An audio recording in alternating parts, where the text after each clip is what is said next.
Salam sejahtera bagi kita sekalian.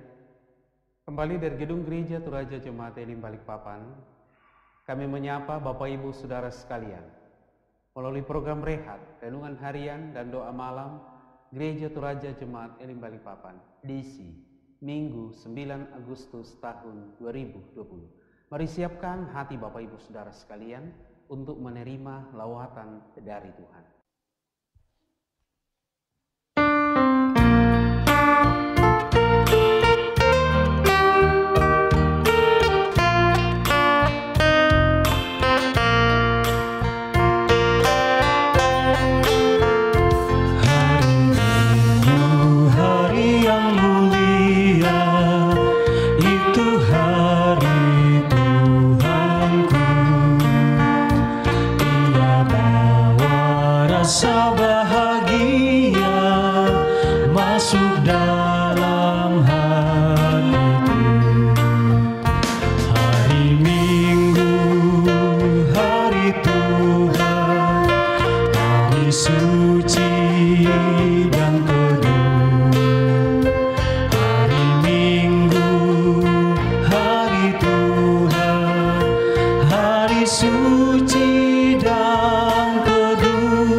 Untuk mendengarkan firman Tuhan, mari kita berdoa. Maha besar Engkau Tuhan di dalam hidup kami, karena tidak ada Allah yang kami lihat dan kami saksikan sehebat dengan Engkau. Engkaulah yang menciptakan langit, bumi, dan segala isinya. Dan Engkau telah menebus kami di dalam Tuhan Yesus Kristus dari dosa dan kesalahan kami. Malam hari ini kami akan mendengarkan firman-Mu. Roh Kudus, pimpinlah kami, berilah kami pengertian, supaya ketika firman Tuhan kami dengarkan, kami aminkan dan kami lakukan dalam hidup kami. Ini doa kami. Dalam nama Tuhan Yesus kami berdoa. Amin. Bacaan Alkitab malam hari ini terambil dari surat 2 Petrus pasal 2 ayat 1 sampai ayat 11. 2 Petrus pasal 2 ayat 1 sampai ayat 11. Firman Tuhan berkata demikian. Nabi-nabi dan guru-guru yang palsu. Sebagaimana nabi-nabi palsu dahulu tampil di tengah-tengah umat Allah, demikian pula di antara kamu akan ada guru-guru palsu. Mereka akan memasukkan pengajaran-pengajaran yang sesat yang membinasakan. Bahkan mereka akan menyangkal penguasa yang telah menebus mereka, dan dengan jalan demikian mereka mendatangkan kebinasaan atas diri mereka. Banyak orang akan mengikuti cara hidup mereka yang dikuasai hawa nafsu. Dan karena mereka, jalan kebenaran akan dihujat. Dan karena serahkannya, guru-guru palsu itu akan berusaha mencari untung dari kamu dengan cerita-cerita isapan jempol mereka. Tetapi untuk perbuatan mereka itu hukum telah lama tersedia dan kebinasaan tidak akan tertunda. Sebab jikalau anak Allah tidak menyayangkan malaikat-malaikat yang berbuat dosa, tetapi melemparkan mereka ke dalam neraka, dan dengan demikian menyerahkannya ke dalam gua-gua yang gelap untuk menyimpan mereka sampai pada hari penghakiman. Dan jikalau Allah tidak menyayangkan dunia purba, tetapi hanya menyelamatkan Nuh, pemberita kebenaran itu, dengan 7 orang lain ketika ia mendatangkan air bah atas dunia orang-orang yang fasik. Dan jikalau Allah membinasakan kota Sodom dan Gomora dengan api, dan dengan demikian memusnahkannya dan menjadikannya suatu peringatan untuk mereka yang hidup fasik di masa-masa kemudian. Tetapi ia menyelamatkan Lot, orang yang benar, yang terus-menerus menderita oleh cara hidup orang-orang yang tak mengenal hukum dan yang hanya mengikuti hawa nafsu mereka saja. Sebab orang benar ini tinggal di tengah-tengah mereka dan setiap hari melihat dan mendengar perbuatan-perbuatan mereka yang jahat itu, sehingga jiwanya yang benar itu tersiksa. Maka nyata bahwa Tuhan tahu menyelamatkan orang-orang saleh dari pencobaan dan tahu menyimpan orang-orang jahat untuk disiksa pada hari penghakiman. Terutama mereka yang menuruti hawa nafsunya karena ingin mencemarkan diri dan yang menghina pemerintahan Allah. Mereka begitu berani dan angkuh sehingga mereka tidak segan-segan menghujat kemuliaan. Padahal malaikat-malaikat sendiri yang sekalipun lebih kuat dan lebih berkuasa daripada mereka tidak memakai kata-kata hujat kalau malaikat-malaikat menuntut hukuman atas mereka di hadapan Allah. Demikianlah firman Tuhan. Amin. Jangan terpengaruh adalah tema renungan firman Tuhan pada malam hari ini. Bapak Ibu Saudara yang diberkati Tuhan, tentu kita semua tahu bahwa di awal tahun 2020 ini dunia diguncang dengan penularan wabah virus corona yang bermula di Cina dan telah menelan begitu banyak korban. Berbagai daya dan upaya yang dilakukan, khususnya warga negara Indonesia yang bekerja dan belajar di sana untuk segera dipulangkan ke daerahnya masing-masing setelah dilakukan pemeriksa di Natuna, Riau selama 2 minggu. Kita semua tahu bahwa virus ini sangat berbahaya dan belum ditemukan vaksinnya, sehingga penyebarannya harus kita hindari.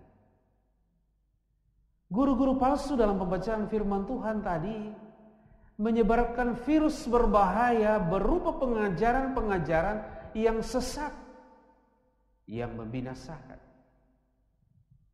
Mereka menyangkal penguasa yang telah menebus mereka dan menghujat kemuliaan Tuhan. Apa yang mereka tampilkan adalah pola hidup yang dikuasai oleh hawa nafsu. Mereka mencari keuntungan dengan bersilat kata. Cara hidup mereka bagaikan virus yang penularannya sangat cepat, sehingga banyak orang yang mengikuti cara hidup mereka. Dalam pembacaan firman Tuhan tadi dikatakan, begitu banyak orang yang mengikuti mereka, dan mereka menghujat Allah. Saudara-saudara, sekalipun demikian, Tuhan tidak akan tinggal diam. Karena penghakiman yang terjadi seperti yang telah dikatakan dalam Zaman Perjanjian Lama, di mana orang fasik yang dikendalikan oleh hawa nafsu akan dibinasakan, sedangkan orang yang benar akan diselamatkan. Kita tahu, saudara-saudara, bagaimana cara Tuhan menyelamatkan orang benar. Seperti Tuhan menyelamatkan Nuh bersama dengan keluarganya. Memang saudara-saudara, kita juga turut mengalami penderitaan ketika kita hidup di antara orang-orang fasik, karena kelakuan mereka, kehidupan mereka mendatangkan duka cita dan pergumulan yang berat kepada kita. Tapi saya kira saudara-saudara, jika sekarang ini ada begitu banyak orang yang fasik, yang meninggalkan pengajaran yang benar dan mengikuti ajaran-ajaran yang sesat, jangan takut. Tetaplah hidup benar, karena pada akhirnya Tuhan akan tahu menyelamatkan hidup orang yang benar dan membinasakan orang-orang yang fasik.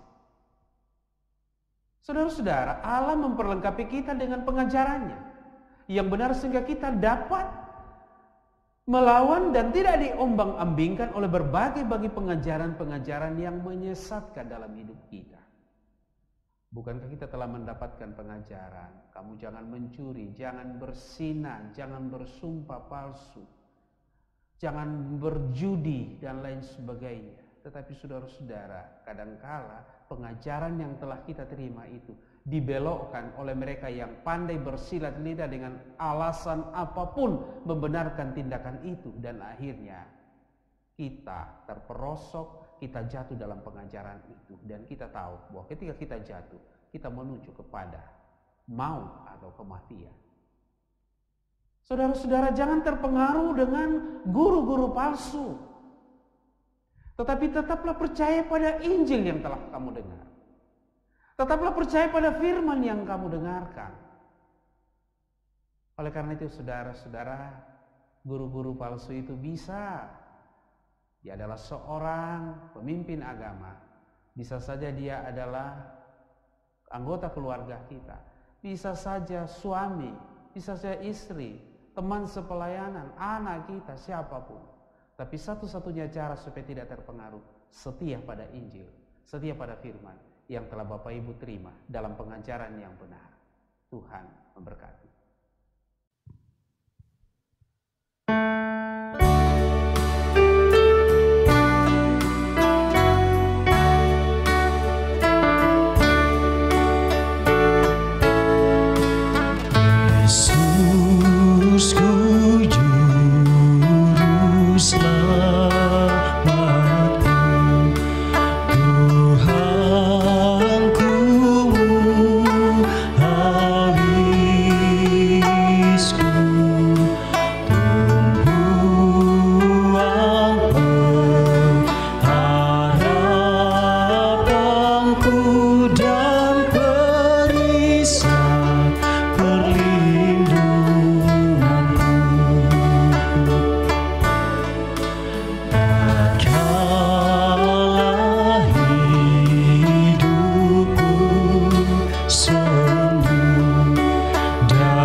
Mari kita berdoa. Bapa di dalam surga, terima kasih malam ini kami boleh mendengarkan firman-Mu. Teguhkan kami dalam firman, dalam iman kepada Yesus Kristus. Memegang teguh pengajaran firman yang telah kami terima sejak kami mengenal Kristus Yesus Tuhan kami. Tuhan, ampuni kami jika dalam perjalanannya kami terpengaruh oleh pengajaran-pengajaran mengatasnamakan pengetahuan, kebiasaan, adat budaya, kenikmatan, keuntungan, yang jika kami merenungkan firman-Mu pada malam hari ini, semuanya itu membawa kami kepada kebinasaan. Ampuni kami Tuhan jika kami tidak setia kepadamu. Penyesatan tidak hanya dalam bentuk pengajaran atau doktrin agama, tetapi penyesalan juga terjadi melalui perilaku sosial dan kehidupan setiap hari yang tidak berkenan di hadapan-Mu. Oleh karena itu, jauhlah kiranya dari keluarga kami, dari suami, dari istri, dari orang tua kami, dari anak-anak kami, cucu-cucu kami, dan rumpun keluarga kami. Bapa di surga, kami bersehati berdoa malam hari ini. Terima kasih Tuhan untuk pemeliharaanmu sehingga keluarga kami tetap ada di hadapan-Mu. Oleh karena itu jadikanlah setiap kepala keluarga menjadi kepala keluarga yang penuh hikmat, demikian juga istri menjadi istri yang bijaksana dan anak-anak yang takut akan Tuhan. Setiap jemaat-Mu, setiap orang percaya yang mengikuti program ini, yang punya pergumulan apapun, pergumulan ekonomi, sakit, penyakit, kesulitan ekonomi, kesulitan dalam hal pekerjaan, diperlakukan dengan tidak benar, difitnah, kami berdoa kepada-Mu Tuhan, mereka memperoleh kekuatan. Demikian juga yang punya pengharapan akan studi yang baik, studi yang berhasil, pengharapan akan bisnis, usaha yang lancar, pengharapan dikaruniai pasangan hidup, pengharapan mendapatkan keturunan, pengharapan untuk disembuhkan dari sakit penyakit, pengharapan untuk bebas dari ikatan kuasa-kuasa dosa dan kuasa-kuasa kegelapan. Biarlah hanya oleh karena kasih-Mu Tuhan Engkau menguatkan segenap jemaat-Mu, setiap orang percaya sehingga mereka boleh keluar dari setiap pergumulan itu. Terus berdoa Tuhan untuk orang-orang yang sakit, mereka yang lanjut usia, baik yang dirawat di rumah ataupun di rumah sakit. Kami untuk sejenak waktu menyebut di dalam doa secara pribadi mereka yang kami tahu sedang dalam kelemahan tubuh dan membutuhkan pertolongan. Tuhan Yesus sembuhkan mereka. Tuhan, kami berdoa untuk bangsa dan negara kami ini. Pulihkan bangsa dan negara ini Tuhan. Secara khusus pandemi COVID-19 yang di dalamnya kami tetap menjalani aktivitas kami. Standar protokoler kiranya menjadi cara yang terbaik. Dan juga pertolongan kuasa-Mu Tuhan melindungi kami semua. Kami berdoa Tuhan berkati para ilmuwan yang sedang berjuang untuk menemukan vaksin dari virus ini. Semua pelayanan dan penata layanan dalam jemaat ini kiranya boleh berjalan dengan baik, di mana Kristus sebagai kepala yang menjelma dalam jemaat, dalam organisasi-organisasi jabatan gerejawi. Kami semua mengangkat tugas pelayanan terarah kepada Kristus sebagai pusat dari setiap pelayanan yang kami lakukan. Kami berdoa kepada-Mu Tuhan, itu saudara kami yang sedang mengalami pergumulan di berbagai daerah karena bencana alam, Tuhan lindungi. Berapa saudara kami di tengah-tengah jemaat ini yang mengalami musibah kebakaran, juga tanah longsor, Tuhan menguatkan mereka. Bapa dalam surga, terus berdoa untuk program rehat ini kiranya terus berkelanjutan demi hormat dan kemuliaan bagi nama-Mu. Berdoa untuk semua anggota tim yang mempersiapkan renungan ini. Biarlah pelayanan ini menjadi pelayanan yang terbaik untuk Tuhan. Lindungi kami jika kami istirahat malam hari ini Tuhan. Jauhlah kiranya kami dari berbagai malapetaka. Ini doa kami. Kami berdoa di dalam nama Tuhan Yesus, Tuhan yang telah mengajar para muridnya dan kami gerejanya berdoa bersama demikian. Bapa kami yang ada di surga, dikuduskanlah nama-Mu. Datanglah kerajaan-Mu. Jadilah kehendak-Mu di bumi seperti di surga. Berikanlah kami pada hari ini makanan kami yang secukupnya, dan ampunilah kami akan kesalahan kami, seperti kami juga mengampuni orang yang bersalah kepada kami. Dan janganlah bawa kami ke dalam pencobaan, tetapi lepaskanlah kami daripada yang jahat. Karena Engkau yang punya kerajaan dan kuasa dan kemuliaan sampai selama-lamanya. Amin.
besertaku.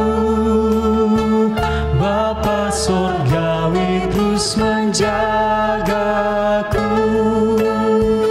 Ku tahu benar, ku dipegang erat di gunung tinggi dan samudera, di taufan laut ku didekat. Bapa surgawi terus menjagaku.